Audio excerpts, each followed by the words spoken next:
And welcome back to Bob Lucy Field here at Curtis High School. Time now for the Alderson's Awards West postgame show for trophies, awards, T-shirts, and so much more. Go to aldersons.net for their full catalog. Welcome back. And Paul Beatty along with Patrick Boyd for those watching live or on demand, or if you're watching this postgame in the recap on the Eli Sports Network. Here's how we got to this point. Patrick, we started off with Curtis with the ball, a 3-and-out, and they punted the ball down to the 20, and Graham-Kapowsin would take it with 10:45 to go on a 9-play, 80-yard drive, and cap it off with a 24-yard touchdown. That was Joshua Wood to number 10, Jabez Wood, to make it 6-0, and then running it in was Joshua Wood himself. Nope, he threw it to Julian Mason. That's what that is, and it made it 8-0 at that point. Curtis came back with a 12-play drive, got down to the 2. It was 4th and a half a yard at the 2-yard line, and Graham-Kapowsin came up with a big stop on first down.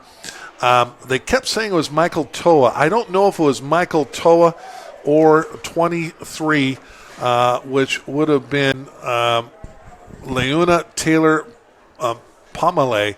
I think it was Taylor Pomelet who was running the ball. I thought it was 23, but the PA was calling Michael Toa. So I'm going to say it was Taylor Pomelet. Again, I'm not exactly sure. I apologize to both who that is, but whoever it was, they got out to a 52-yard run to the 50-yard run to the 48, and then finishing it off in just 2 plays. 2 plays later, Graham-Kapowsin would get it a 5-yard run from Julian Mason to make it 14-0, the 2-point conversion. That would be the first play of the second quarter. So after one quarter, it was just 8-0. After that, Curtis got it. It was a 3-and-out, a 46-yard punt. Curtis got it, or Graham-Kapowsin got it back on their own 27. The only mistake of the night for Joshua Wood would throw an interception to McKinney. Dwayne McKinney would pop it up in the air and catch it and give it to Curtis on the 38 of Graham-Kapowsin. 6 plays later, they would punch that in, a 2-yard run there for the big guy, Lyndon Tanoa. He'd pounded in. The 2-point conversion would be no good. It would be 14-6 with 5:28 to go in the half. Still a lot of time for Graham-Kapowsin. They'd get the ball back, and in 3 plays they would go 55 yards, and it would be a touchdown pass from Wood to his tight end, Andrew Savanea. The PAT would be good, and that would make it 22-6, a 2-pointer. Curtis would get it back, would end up turning it, or no, they'd go 3-and-out and give the ball back to Graham-Kapowsin on their own 34 with 2:21 left to go. Again, a 3-play drive and a 2-yard run again from either Toa or Taylor Pomelet, and that would make it 30-6 as on a sweep, a jet sweep for the 2-point conversion was Julian Mason, and that would take us to halftime, 30-6, with Graham-Kapowsin in control. As we got into the third quarter, the opening drive, Curtis would try an onside kick. Graham-Kapowsin would take over on the Curtis 38, and 5 plays later, it would be again Wood throwing the ball to either Toa or Taylor Pomelet. In fact, would you go ask the Graham-Kapowsin coach right there if he knows they were calling Toa, if that was actually number 23, so we got the right one. Let's see if we can get this straight. Hey, coach.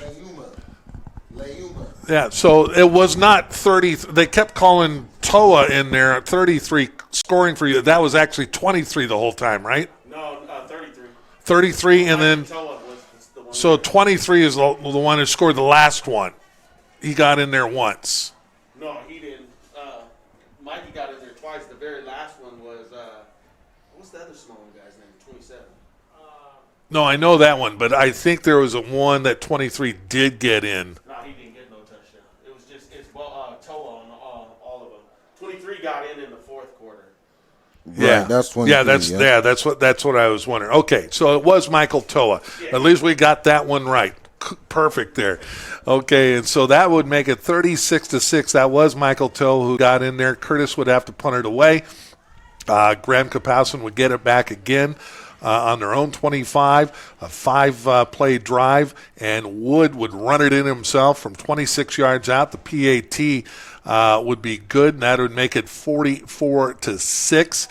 Curtis would have to would get it back. They'd turn it over on downs. Graham-Kapowsin with 3:05 to go in the third would score again. This time it would be the second quarterback coming in, and that was going to be Davion Superalis, and he would find Miles Burrell for the touchdown, and the Vikings would punt it away. Then the long run for Graham-Kapowsin by number 27. That was Tassi Anu. He would go. The extra point was good, 58-6 at that point. And Curtis would finish it off, and Rocco Koch would run it in from the 9-yard line. Time expires. The extra point was no good, and that got to our final score of 58-12. Time now for us to name our MVPs. Let's start with the home team MVP. Who do you like on the home team there, Patrick Boyd? Well, from the home team, it would have to be the person that scored, the only person who scored for them. And outside of that, well, they had two. They technically had to score at the end, but they had two guys to score. The first one that scored to make the game kind of interesting. That's my MVP. Okay, I'm gonna go one play earlier. And I'm going to go with the linebacker, Dwayne McKinney, who popped that ball up and got the interception to give him the ball on the 38-yard line. Yeah. I mean, that was a pretty doggone good play there. And I do, Tanoa did run it in from the 2, but I kind of let's give it to the defender here. Oh yeah, let's do it with the defender, McKinney, Dwayne McKinney with the interception, leading to the first score for Curtis. Time now for our visiting team MVP. This one a little more difficult here. Graham-Kapowsin, you go a ton of different ways. Who do you like here for the Eagles? I like Jalen Davenport just because he was a utility guy. He did it all. He scored on the extra points, the 2-point conversions. He was your kicker. He did, and he played defense as well, so he was an all-around guy. Jalen Davenport for me. Jalen Davenport, I like that pick. I also thought, and of course, Joshua Wood was terrific. Zach Lee ran hard. Julian Mason is the only other one because he is also the returners and everything else. He played exceptionally well, but we're going to go with Jalen Davenport as our home or our visiting team MVP for the Graham-Kapowsin Eagles. All right, that'll do it for us. Our final score one more time, 58-12. The Eagles go to 5-0 and in control of the SBSL 4A. Thank you for watching tonight. We'll catch you next time here on the Eli and the NFHS Sports Networks.